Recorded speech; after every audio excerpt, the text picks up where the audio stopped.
Ladies and gentlemen, mesdames, messieurs, bienvenue, welcome for a very exciting panel and a very timely panel, Africa-Europe relations in the context of instability and geopolitical rivalry. This panel will be led in two languages, French, English. And of course, as you know, this world at this very moment is in turmoil. And we are in a situation where we thought that with COVID we had it all, but after that we have been confronted with so many different conflicts in this world. Ukraine, the Sahel, the Horn of Africa, the Caucasus, we sometimes forget this, and definitely also now the Israel-Palestine conflict. And so this is the context in which we are at this very moment, a context of polarization, a context of rivalry between global powers. And then the question, of course, is whether there is still a role to be played by the European Union in its partnership with the African Union, with the African side. Are we not moving gradually towards a world that is divided between the so-called global South and the West? And to what extent is this a situation where we need to really build towards a situation where there is a restoration of trust between both groups of countries, between both continents, Europe and Africa. And I'm very happy that I can moderate this panel. Until recently, I was the director of the European Think Tanks Group, which is a network of leading European think tanks on European foreign policy and European development policies. And with Open Society, we are setting up this panel, and we are very happy to have a very distinguished panel. I must admit that this is an almost impossible task to manage 5 speakers in 45 minutes, plus a number of you around this table who also would like to speak, who also would like to make interventions. So this is not going to be easy, but I think we should give it a try, and we have really given some guidance to all the speakers and asked them, begged them to be very, very short in their interventions. Et avec ceci, je voudrais tout d'abord donner la parole. So first of all, I would like to turn the floor to Madame Nyagale Bagayoko, who is the chair of the African Security Sector Network. She is a doctor in political science, and she works mainly on the interfaces between security and development, which is something that we are very much interested in. So I think that we should give her the floor first, not only because ladies first, but also because she's got a general view, a consistent view about the main issue that we are focusing on in this discussion today. So what are the implications, the consequences of this geopolitical rivalry for security and governance in Africa, and how is the EU perceived in the EU right now, which is of a great deal of interest for us, and how could the EU and African countries restore trust between these two continents before the ministerial meeting that will be held on November 20th in Brussels between the African Union, the African states, and the EU and the EU member states, of course. We do have many topics to address right now, and that's why I would like to turn the floor immediately to Mrs. Bagayoko, who will share with us her perceptions about the current situation. Thank you very much. We have 5 minutes each, right? Okay, between 3 and 5 minutes. Thank you very much. We have seen very clearly for a few months now that there is a gap which is constantly growing between Europe and the African continent. because there is this gap which has appeared progressively and which has been growing for a number of years now. And we've seen difficulty in communication between these two continents for about a decade now, which has been made worse by the crisis in Sahel. So I think that today it's essential to realize that this distance which is developing between the two continents has to be tackled beyond the catch-all concepts and buzzwords that we use and beyond the instruments that have, in my view, contributed a great deal in worsening this gap, in making this gap worse. I think that it is important for the European partners to review the methods, the methodologies that they are using to work with the African continent in a very standardized manner. I think we need to realize today and question the frameworks that we use for analysis and the frameworks we set up for our cooperation projects, on which the cooperation between France and Africa are based. Instruments such as monitoring and evaluation, the milestones, the theories of change, the strategies, the summits that you referred to have shown that they are completely disconnected from the local situations and environments, and they mean nothing for our African partners, or they are used or instrumentalized by many of them. And I think that this ideological approach has to be thought about really in depth. It's absolutely essential to think about these work methods, these work frameworks, and change them, because now they are deeply rooted in the method of work that Europe has developed to work with the African continent. And we need to ask ourselves why the standards that are promoted by Europe today are challenged in Africa. First and foremost, I'm thinking about democracy and human rights. We have to realize that European partners are blamed for having carried out a double standard, several-tier diplomacy on the African continent, and that they have very often enforced and approved processes which obviously were full of irregularities, and that in fact they have weakened and reduced democracy to mere electoral processes without wondering very much about the very serious violations to the rule of law and to human rights, which have been violated very often by the democratically elected regimes, as it were.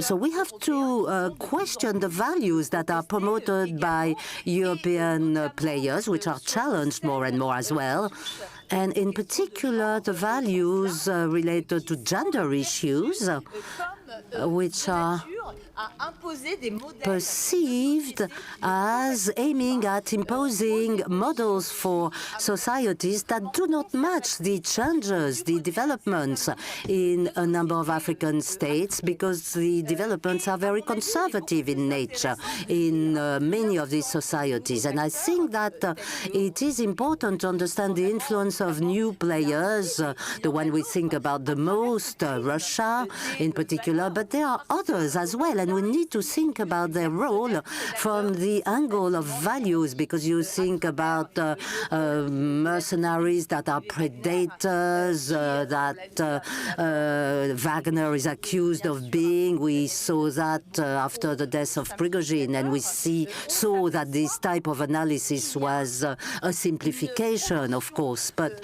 we realize that there is this development of conservatism from these players, and they are promoting an authoritarian soft power, which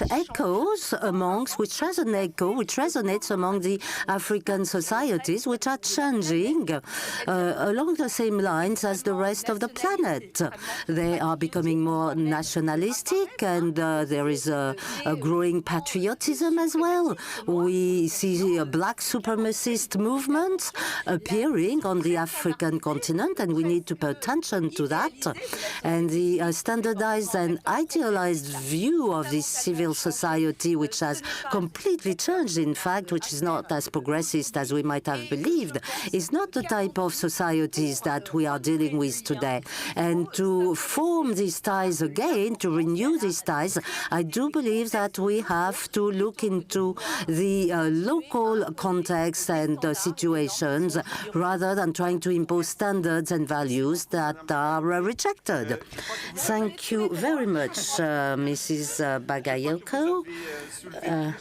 I think that you have raised interesting issues about the values that Europe is pushing, encouraging throughout the world, and you also talked about the double standard policy that often are applied. And I think it's the right time to invite Mr. Aliontine to respond to this and share his feelings with us. He's an expert in human rights. He was the director of Amnesty International Western and Central Africa, for Western and Central Africa, and he was the founder of the African Center for Human Rights.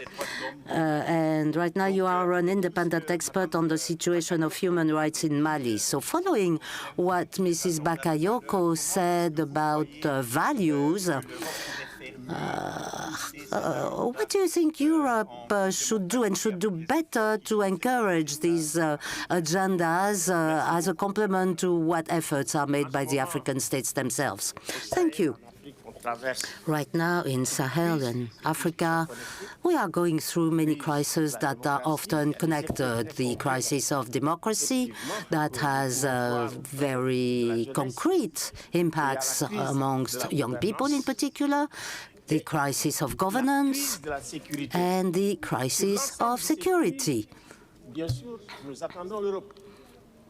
And we are expecting the assistance of Europe regarding all these crises. And they are made worse by the geopolitical shift that we are witnessing right now. Europe has lost somehow its rank, we could say, or its influence. Because the security crisis is the most serious one, is the strongest one in Sahel. And from a practical standpoint, we are expecting Europe to help out. I'm working in Mali as an independent expert for the UN. And in 2020, I said, and you'll find this in my reports, that the mechanism, the backup mechanism, was not adapted regarding a situation in Africa where we don't have any geostrategic autonomy, which was provided by Europe, in particular by France. And I think that there was some kind of luck there, because in the 90s, things were working because Nigeria was there and was very strong and was stepping in. And now Nigeria has lost some of its power. So all these crises are going on, and we are expecting Europe to help out in the field of democracy, because the impact on youth, on young people, is that young people are there and they're ready to vote, to participate in elections. And they are changing, because the subjects that are addressed in universities in the 60s and 70s, we were talking about about France, about the francs, CFA franc as well. The theme of sovereignty was addressed in universities, and now it's done in social media. There are huge changes that have been brought by digital, and they become a geostrategic and geopolitical communication challenge. Because if you look at social media, you see that Russia is using them, they have allies on the spot, and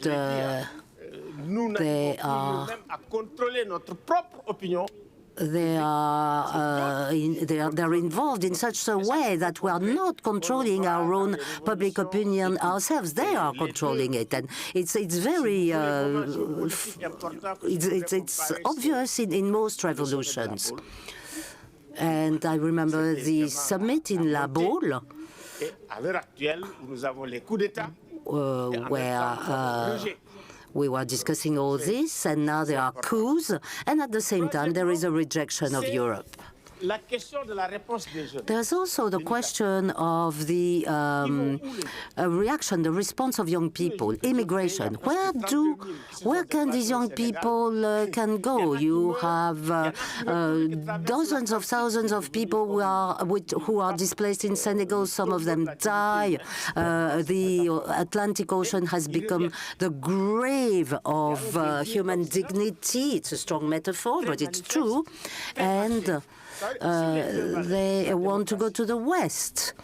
And regarding the two values that I refer to, democracy, young people are fighting. They are supporting insurgencies. They support military coups. And regarding security, what happens when it comes to jihadism? There is a social divide. There is a problem of equality. There's a divide between the North and the South, and you have no state there. And if you want to have access to basic social services, you have nothing. You don't even have access to education. And when you look at Mali, Senegal, and what the problem is, the debate is religious. It's Islam that is involved in geopolitics, and it's very difficult to organize this, because the country was used to be pacifist, but now you have marchers, and Islam tries to attract the poorest.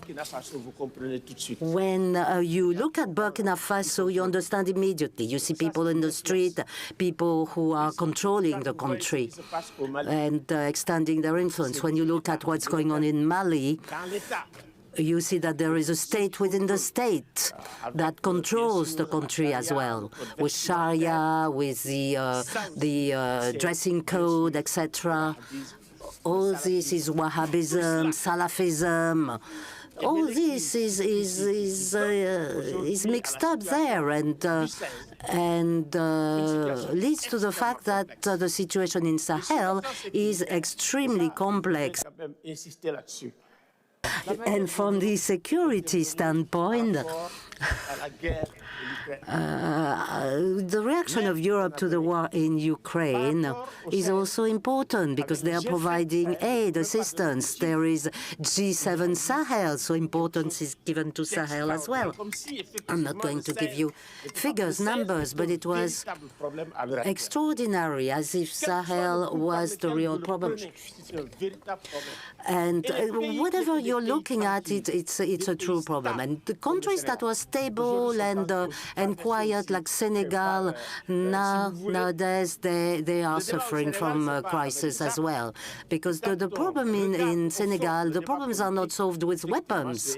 But when you look at the political debate, it's religious as well, if you look in depth at that. So it means that today political parties and coalitions of political parties are electoral coalitions. They're not political. There is no agenda, no values, no program. And they want to take over the states, share the institutions, share the resources between themselves, and that's why there is such a rejection of democracy, as it were, because those who are supporting the military today were born with democracy. They're not like us who have fought all our lives for democracy and the respect of rights and laws.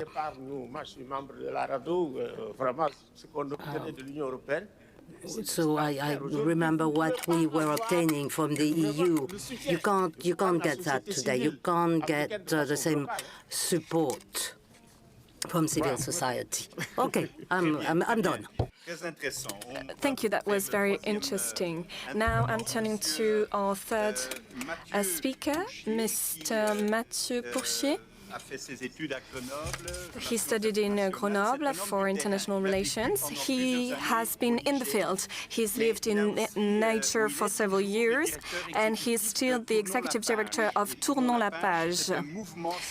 It is a international citizen movement gathering 250 organizations in 14 countries, so civil society organizations.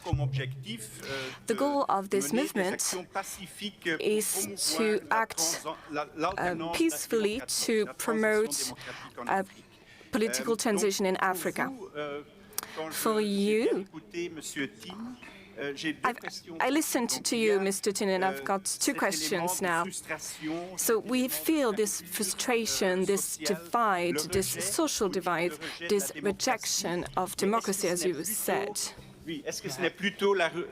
But aren't we talking about the rejection of the political results rather than the rejection of democracy? I can understand that young people in Africa would support democratization, but didn't see much results in some countries. Second question is, how can we build a trust relationship with the young generation, which is very important? And today, this generation is neglected by leaders. These leaders are mainly old men, so maybe this is a reason to believe that we need change in this area. Mathieu, I'm listening to you now. Thank you very much. These two questions are at the heart of our debate. We can see that 9 coups have been organized in this region since 2020. So actually, it's more than that.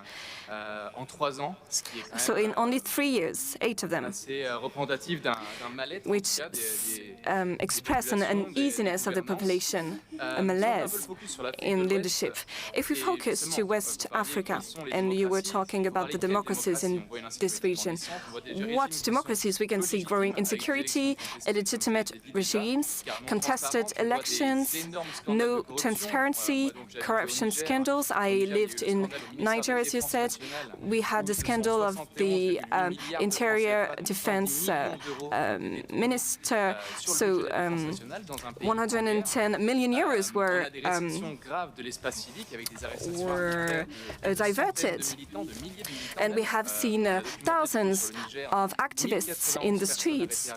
So 1,400 people between 2014 and 2022 were arrested. We have seen misinformation, which disturbed public opinion, and we can see that people are feeling unease there, do not trust their leaders no more. So the reaction that we've seen at the international level, which was supported by the EU, by the UN, was only about security. France deployed Operation Sahel and Operation Balkan, the EU deployed OCAP, the UN deployed MINUSMA, the MINUSMA mission, and about Balkan, no vote took place in the French parliament or in any parliament of any country, and we've seen that there's not much cooperation between these forces. I was with someone from the MINUSMA yesterday, and they told me we are trying to build peace and we are negotiating with the different groups, which are not all terrorist groups, of course, and their goal was to the goal of Balkan was to kill a number of terrorists. So Balkan is killing some people we try to negotiate with. So we can't work with them. So we provide and train national armed forces. But Atlet published a study in 2021 saying that 53% of the civilian victims are killed by national armed forces. In October 2022 in Chad, we saw major protests against the leaders which were repressed, with more than 100 people killed by the military. We have seen arrests by the Bounty armed forces, soldiers in Niger raped women, so we've seen some blunder. So we're not fighting terrorism, we're trying to, well, people are not trying to fight terrorism, but trying to they use violence to try and solve their problems. So we cannot recreate this trust relationship between population and the state. So this military cooperation is being questioned. What are the goals of these military operations? Our armed forces are now sometimes lack of discipline. There is a lack of disciplines. We have seen a lack of discipline in Mali, for example, in the armed forces. So we must not forget that these people were trained by France and the EU. In spite of all of the international aid, we've seen that insecurity is growing more than ever. So of course there is this rejection from the population. So what should we do? Well, this is an interesting question, of course. I will not summarize the answer in 1 minute, and I do not have the right answer for you. But Mr. Penny, correct me if I'm wrong, but this strategy is diplomacy, defense, development, the 3 Ds. And of course, diplomacy is at the center of this strategy. 66% of African people prefer democracy over any other form of government, but not the current democracy. They want democracy with social justice, development, a just relationship between people and the leaders, and no authoritarian regime. And there is a lack of transparency. I was in Niger during the elections, and we've seen that during 10 days we had no internet. More than 60 people were arrested in the streets after the election results. And Amnesty International said, we validate the elections, and people were very, very disappointed. And this is a break in the trust relationship of the people and the leaders. Thank you, Mathieu. Thank you very much. Stephen Grutz. Stephen Grutz is the head of the African Governance and Diplomacy Program at the South African Institute of International Affairs, which is one of the leading think tanks in Africa. He also has been working a lot on issues such as the African peer review mechanism, which was a kind of peer reviewing system of the governance situation in various African countries. And he's also an expert on Russia-Africa, and definitely also on the South African foreign policy. And maybe I could start my question to you with the observation that South Africa was in recent years extremely, I hesitate to use the word, but they were extremely pissed off with the European Union. And this started maybe several years ago, but it definitely had a culminating point with the Omicron COVID crisis, when the European Union unilaterally imposed a travel ban to South Africa at the moment that Omicron was already widely spread in the European Union. This was just one example, but we've seen a chain in recent years of dissatisfaction in South Africa with the West and with the European Union. That's also the reason why South Africa is moving towards strengthening the BRICS and other so-called Global South groupings. So my question to you is the following. What should the European Union do to regain the trust in Africa? And how do you see, of course, also the rising power of the Global South in Africa? What will the implications be for the Europe-Africa partnership? Please, Stephen. Wow, that's a lot to get through in 3.5 minutes. So thank you very, very much for having me here. I think the first thing to say is that the African continent is a lot more crowded than it was, say, 15, 20 years ago, where you would have had the former colonial powers, which would have been the major country operating in each space. Now, I tried to list, there's at least 10 or 12 players. There's the United States, the European Union and its member states, the United Kingdom, China, Russia, Turkey, Japan, Israel, Iran, the Gulf states, and earlier this week I actually went to hear the Ukrainian foreign minister who was in South Africa. He's visited 12 African countries in the last 12 months. So it's crowded. And one thing that I think Africa has, therefore, is more choices. It's got more partners. It's got more complexity. And it is various countries some are closer to the Europeans, some are further away. But Africa is trying to find its way in a kind of non-aligned position. It was notable when Minister Lavrov went to Uganda on one of his African trips, and President Museveni said, and was asked about supporting Ukraine or opposing Russia. He said, we'll choose our own enemies, thank you very much. You don't have to choose our enemies for us. So I think this creates both opportunities and threats for the continent. But African countries want to be a player rather than a playground or a terrain where great power rivalries are settled. You know, very much if one reads the American security strategy for Africa, it's very much sees a playing field rather than a set of players. Other speakers have talked about this belt of instability that runs across Africa from the west to the east, where the Sahara meets the Sahel. It's the highest rate of terrorism in the world. I don't have to tell anybody in this room that France has become very unpopular in West Africa. It's been thrown out of a number of countries. It's being displaced by Russia, in some instances through the Wagner Group. Russia is also engaging in a very low-cost but high-impact strategy on the continent, where, for example, it gets very involved in disinformation campaigns, building on local fissures and tensions and fault lines and amplifying those. RT, the Russian TV channel, is very, very active in its French language services in West Africa, and disinformation abounds. And so, you know, we have seen Africa is not short of good rules and good frameworks. So we have a number of instruments against unconstitutional changes of government, against upholding freedom of speech. But as you said, we've had many internet shutdowns, a closing of civic space. And I mean, I'll get to South Africa if I have a minute after my last minute.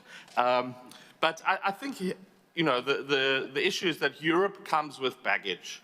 Europe comes with decades and decades of history, but it also comes with values.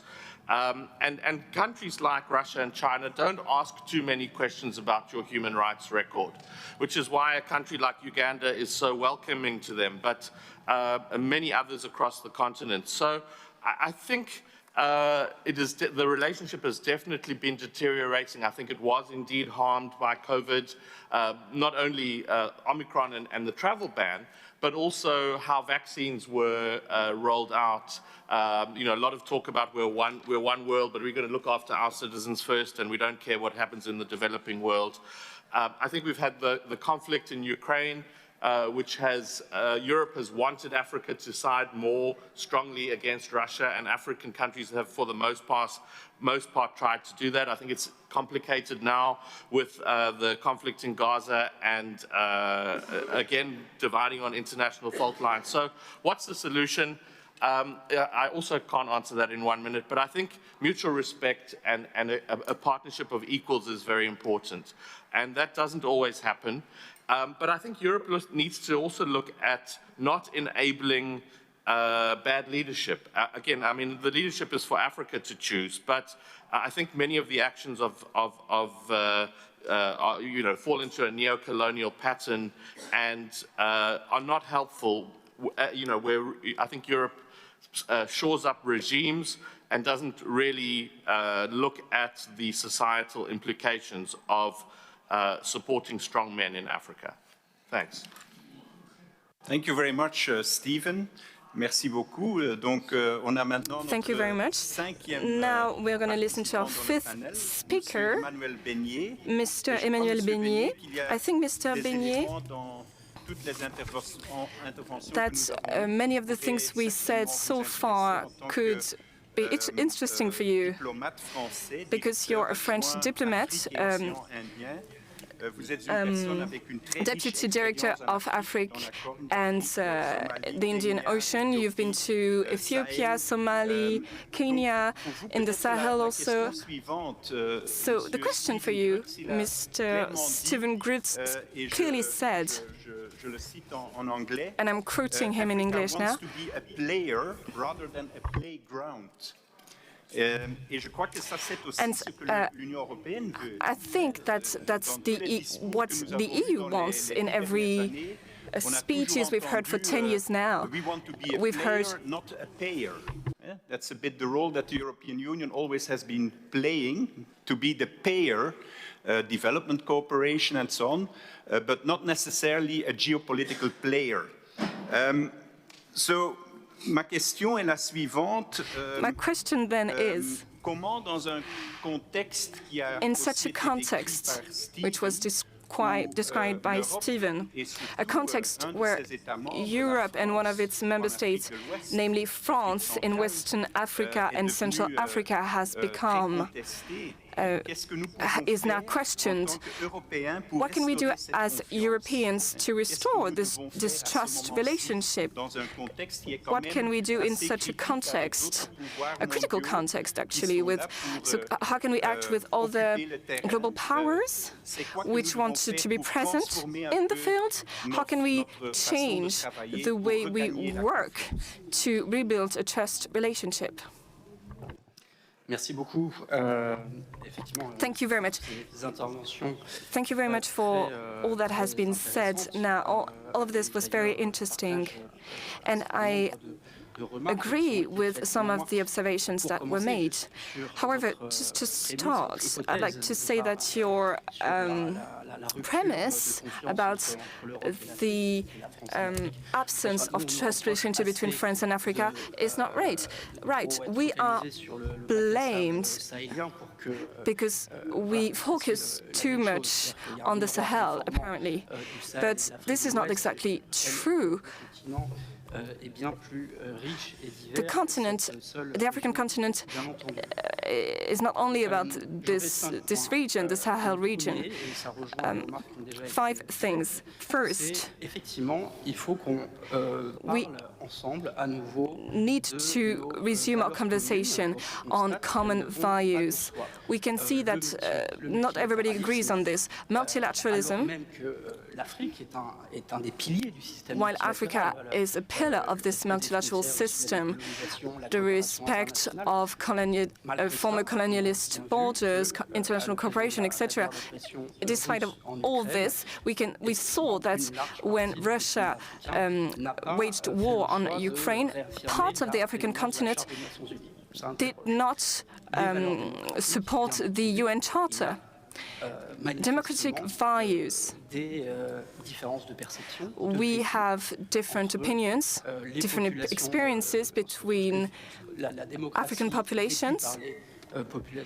Democracy as experienced by Western African populations, which sometimes see elections but with no consequences on economic governance or governance overall. And what we see is that Western partners have different views on these democratic values, so we should resume our conversation. We can talk about our common values, but we need to talk together with our international and African partners and better define these values. Because African young people do not believe in us anymore. People do not trust us. They suspect us and reject us. And we need collectively in Europe, France and Europe need to speak up about their interests better in Africa, not only about values. We need to speak about our interests because it avoids fantasies about the CFA franc or what type of order is supported by France, etc. And it can also contribute in erasing or weakening the negative vision of European public opinions about Africa. First, the European public opinion is not very much interested in Africa, and when it does, it's quite negative. It thinks about illegal immigration or lack of security, insecurity. So it is a good thing to highlight our economic interest, Nigeria, South Africa. It's not Sahel, of course, that is our main trade partner. We have to talk about the diaspora as well.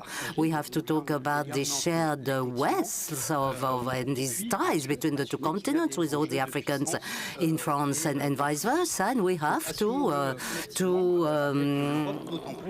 accept the fact that they are interests and that we want to preserve them and that we have influence as well. And now the Africans don't want us to preserve these interests anymore. And third thing, for France in particular, we need to make progress on a number of things about our image in Africa, in French-speaking Africa in particular. And I was talking with the Vice Minister for Cooperation in Germany yesterday, and very sorry, the very close partners like Germany need to have a new approach as well. So, sorry, the interpreters can't hear very well anymore. There are disruptions in the sound. So, yeah, the microphone, apparently, the speaker's microphone is not working.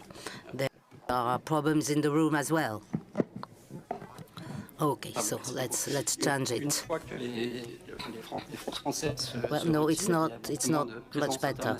But anyway, once France has withdrawn from Africa, there's a smaller European presence in Africa, and the security problem remains.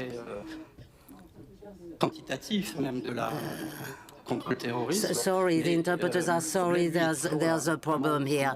We hear one word out of 10. No, it's not. The speaker realizes that it's not possible to hear. Okay, so that's the problem of visas. I have 2 more points if I still have time. We'll try, the interpreters will try to continue, but transmission générationnelle de sujets comme Madagascar, le Cameroun, so there are bien évidemment qu'il ne faut pas subjects like Madagascar and other subjects that are transmitted from generation to generation. The interpreter is sorry, she can only sum up or try to sum up. We don't hear. Elle est en fait largement abstraite pour les populations africaines, notamment et lancer l'initiative globale Gateway. Bon, il faut que l'Union européenne puisse mieux communiquer. Sorry, the interpreters are going to wait for the sound to improve. We can't really continue interpreting without hearing, actually, as you will probably understand. Ce n'est pas nécessairement suffisamment de la part de l'Union africaine, de manière générale, de la part des partenaires africains. On parlait du Covid. Et répondre que l'Europe a été de loin le premier partenaire en termes de vaccination sur le continent africain. Et donc c'est un peu fort de café quand le président sud-africain parle d'apartheid vaccinal. Je ne pense pas que ce serait permis cette remarque avec les Chinois. Il y a un besoin de réciprocité aussi dans ce partenariat UE-UA. On aimerait avoir aujourd'hui la stratégie européenne de l'Afrique. On l'a demandé à l'Union africaine, c'est au sommet, mais c'est quoi les priorités vues d'Afrique dans cette relation avec l'Europe? Le changement de perspective sur ce partenariat, il passe également par la définition par les Africains eux-mêmes de ce qu'ils souhaitent eux pour cette relation. Ça, aujourd'hui, on l'a toujours pas. Je crois que j'ai plus le temps pour mon 5e point. So the Africans need to decide for themselves what they want. So I think my time is up. Thank you, Mr. Beignet. The interpreters are trying again. The sound has improved. So we have 15 minutes left. Je voudrais inviter de participer à la discussion. So I'd like to invite the people around the table to participate in the discussion. So we talked a great deal about the EU and the relation between Europe and Africa, but we did not hear any speaker representing the EU institutions, and I think that there is somebody from the European External Action Service.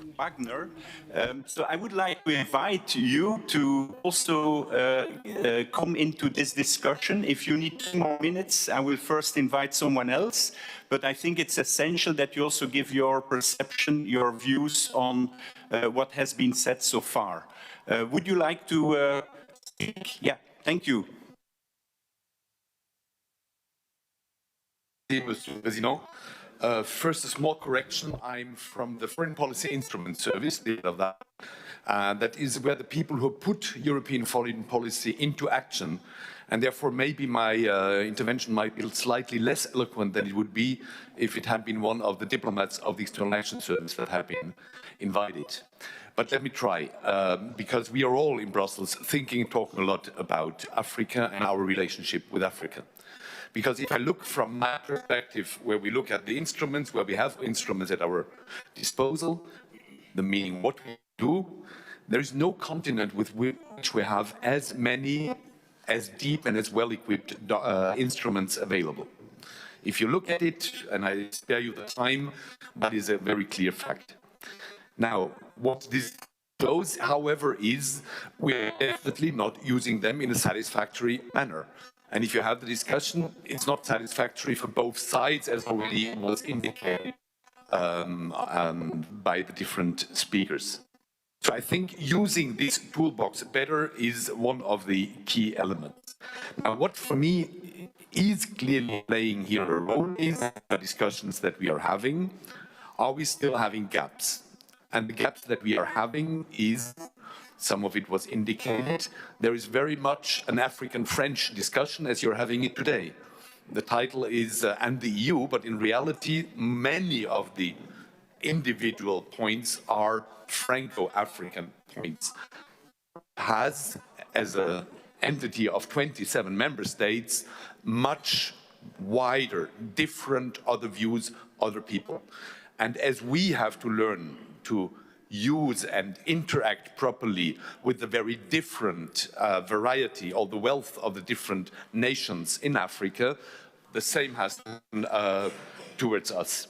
And that's why we are very much, as a service, supportive for smaller instruments. And those are very much when it comes to youth, because where we are deeply convinced of is we are lacking the wider understanding. And we are lacking the wider understanding, and our French colleague made the point, notably also when it comes to the young people. And that is where I think we could do a lot, we should do a lot. And we have a second point, and that is one of the oldest continents has clearly problems, not only to talk to its own young generation, but even bigger problems to talk to a continent that is in its majority a completely different generation. So the generational and the continental issues are altogether much wider and bigger, and we have to find means to do that differently. And I conclude by saying I think there is a readiness. We are all aware of it, and the latest announcement that we will try and look into that was at the State of the Union speech of President von der Leyen, where she said that together with the High Representative and Vice President Mr. Borrell, they will try and look together with the African Union on ways of how we can restructure our cooperation and our strategic partnerships. Thank you very much. Thank you very much, Mr. Wagner, for adding these points, and apologies for giving you a different function, different role. We had other people who apparently had announced that they would like to make an intervention. And I was looking around the table. I was informed that there was the representative of GIZ, but I don't know, Mrs. Annette Moert, whether you would like to come in. If not, if there is anyone else who would like to come in, and maybe also in the broader audience, don't hesitate to raise your hands, maybe to make your observations, to put a few questions, all within the next 10 minutes that we have left. And to be very honest, I would still like to give the panelists, each of them, 1 minute to react to what has been said. So who would like to take the floor? I see a gentleman over there. Please make yourself known. Thank you. My name is Jack Kimani. Je m'appelle Jack Mani, je suis dirigeant de la Climate Action Platform pour l'Afrique, donc plateforme pour l'action climatique en Afrique, et je voulais parler des opportunités que les crises présentent pour les relations entre l'Europe et l'Afrique. C'est la crise climatique. Lorsque vous pensez aux atouts du continent en matière d'énergie, de potentiel d'énergie renouvelable, avec une utilisation qui n'est pas limitée, quand vous voyez qu'il y a de plus en plus de jeunes et de travailleurs dans le monde entier, quand vous pensez qu'il y a beaucoup de terres cultivables également sur le continent africain, et que vous voyez le potentiel dans l'Union européenne pour des biens et services à faible émission. Et alors quand vous voyez le rôle que peut jouer l'Europe, alors moi je pense beaucoup à ces biens et services à faible émission, les opportunités de décarbonisation en Europe. Je réfléchis en tant qu'investisseur pour pouvoir investir dans le continent qui a bien besoin de capitaux, et je pense à la possibilité de devenir partenaire technologique. Donc, ce serait des manières de restaurer ces relations en traitant certaines des préoccupations et des problèmes historiques qui ont séparé, pour lesquels les deux continents se sont battus depuis des années. Et je pense que l'on peut peut-être harmoniser les deux continents de façon mutuellement avantageuse. Merci de cette contribution. Je vois deux autres mains se lever. Oui, oui, merci de me donner cette occasion pour la première fois de participer au Forum Paris sur la paix. Je tiens à remercier. Can you make yourself known? Yes. My name is Daniel Gebrselassie. I'm the president of Justice for All. And then also in IGAD country, East African country, I'm eminent council coordinator in Eastern Africa. So my contribution to be how can we strengthen the participation of relation strengthening in African and Europeans. For me, number one is how to put the past history, especially some people, Africans say that colonized, uncolonized. So how to use the past history. And the second, trust building between Africa and then also Europe. And the third, believing in common value and principles for benefit of Europe and Africa.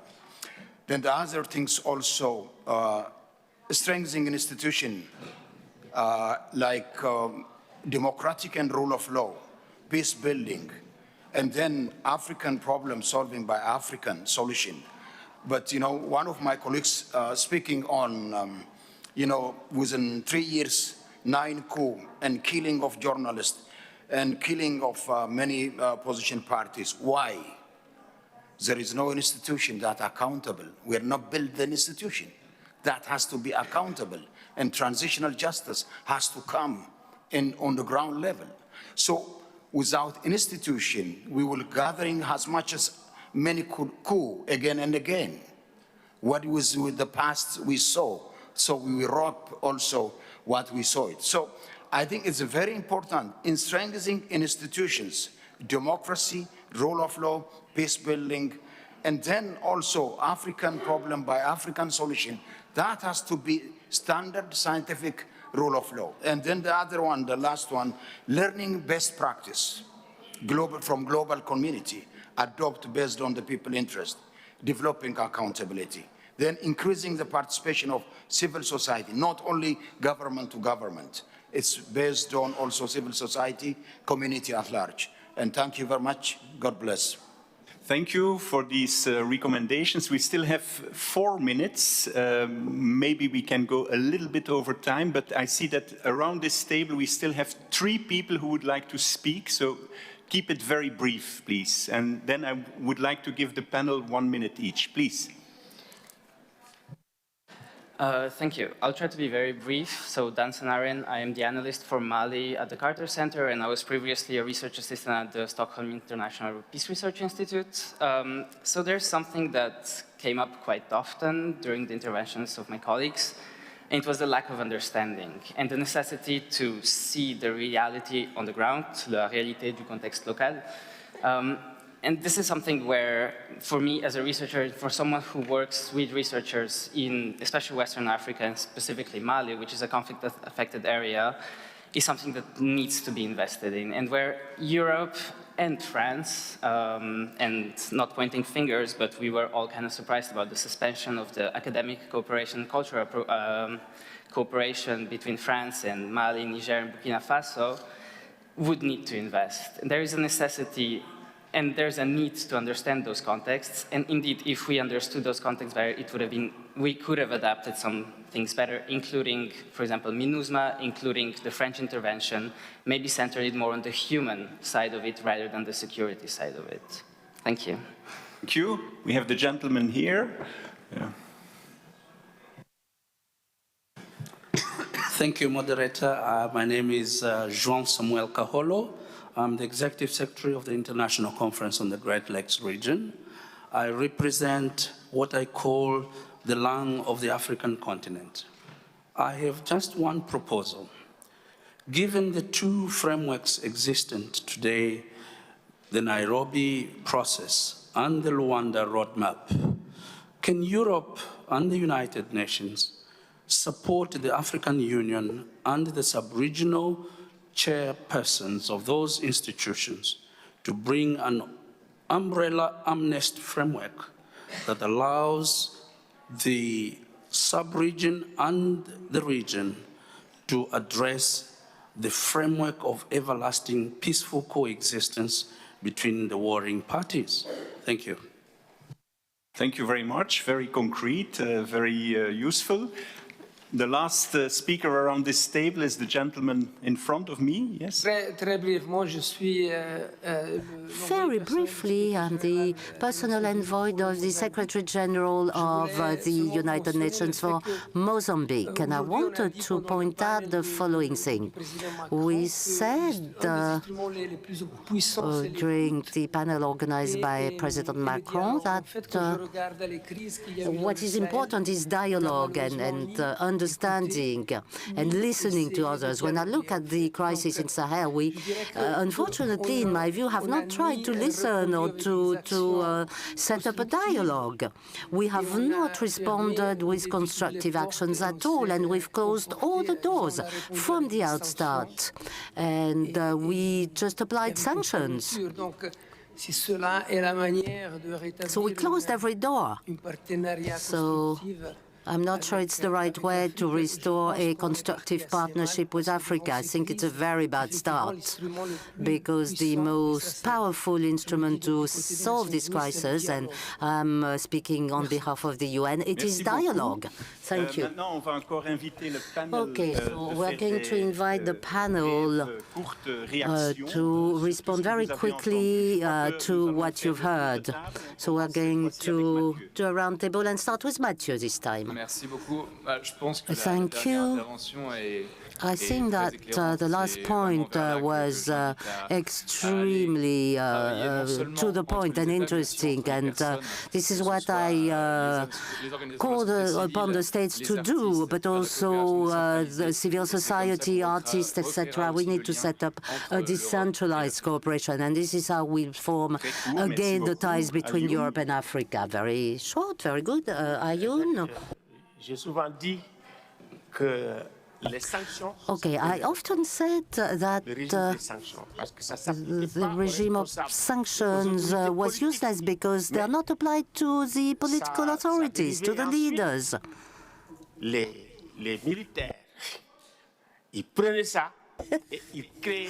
And in fact, the military are trying to gather together the people. We have to review the regime of sanctions within ECOWAS, within the EU, because it has been completely counterproductive so far. Thank you. Stephen. I'll now answer your question. We were asked by a European embassy to do a study of South Africa's relations with 5 powers, Russia, China, the US, the UK, and the EU, and try to project 25 years into the future. And it was very clear from the interviews we did and the reading that we did that long term, I think South Africa sees its fortunes with the global South. But it doesn't want to be forced to choose. It doesn't want to be forced to see this as a binary relationship. You're either with us or against us. But there may come a time, there's pressure increasing from the US Congress on AGOA and other, dissatisfaction with some of the positions that South Africa has taken. Just a word on BRICS. I think South Africa was very excited to hold the BRICS summit this year. We saw the expansion of the 5 members increasing to 11, so it more than doubled. It doubled its size. And 2 African countries, Ethiopia and Egypt, have been brought on. And so it will be very interesting to see what the dynamics are, also with the inclusion of a country like Iran, which has radical politics onto that body. Thanks. Thank you very much, Stephen.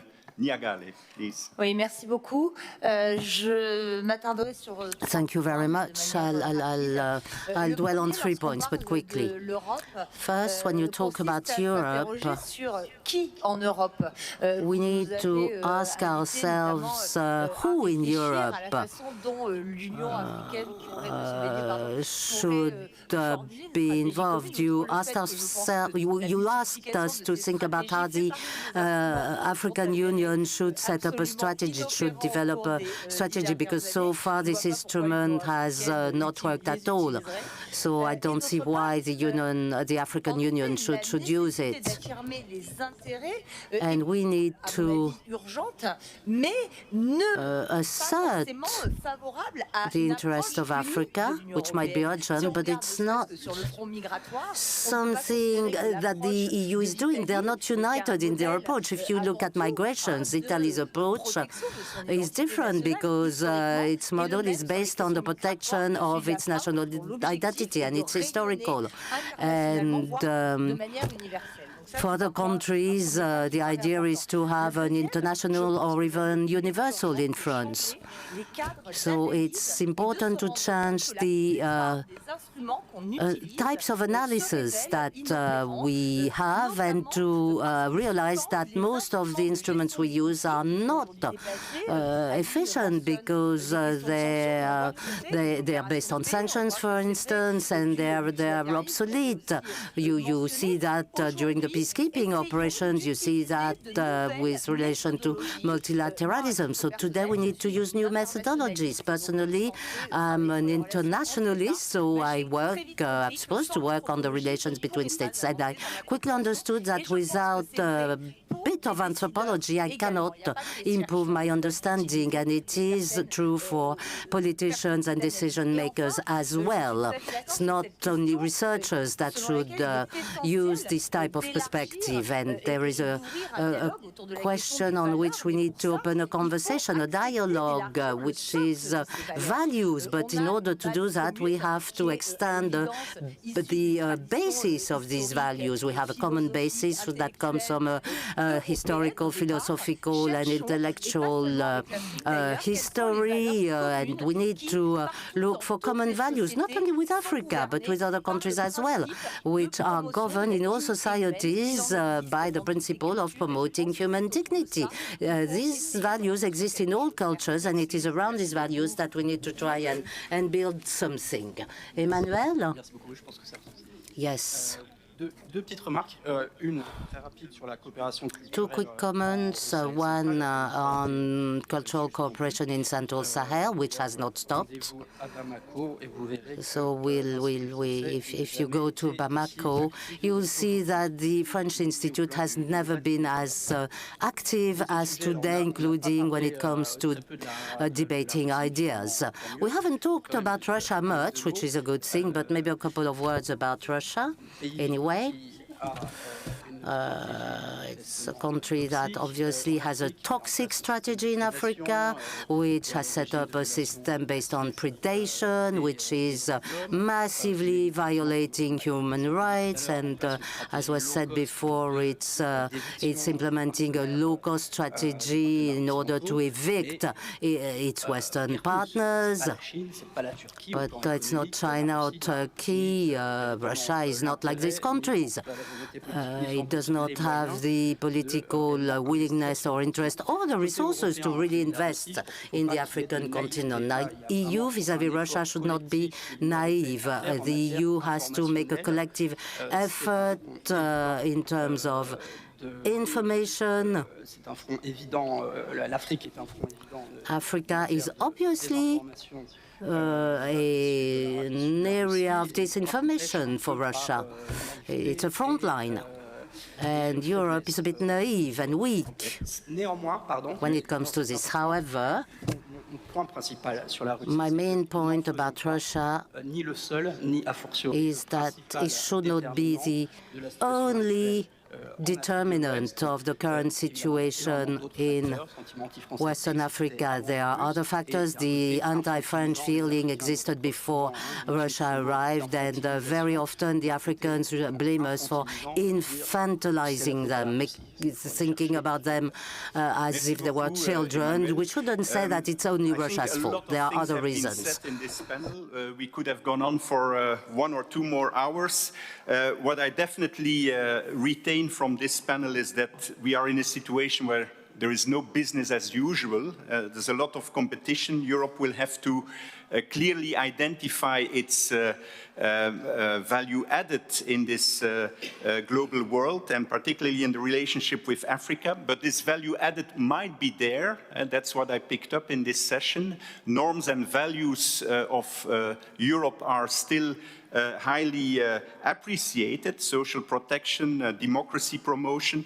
But, and this came up a lot in the discussions, we should pursue these ambitions by listening better, having less patronizing attitudes, avoiding double standards, and maybe also be more honest about our interest agenda. Sometimes we don't express that interest agenda, but it should be clearly spelled out.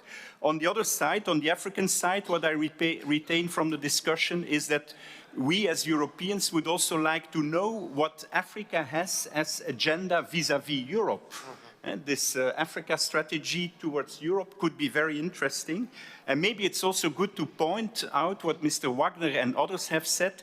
Europe is no longer the Europe that is composed by only colonial powers. Most of the European member states have no colonial past in Africa.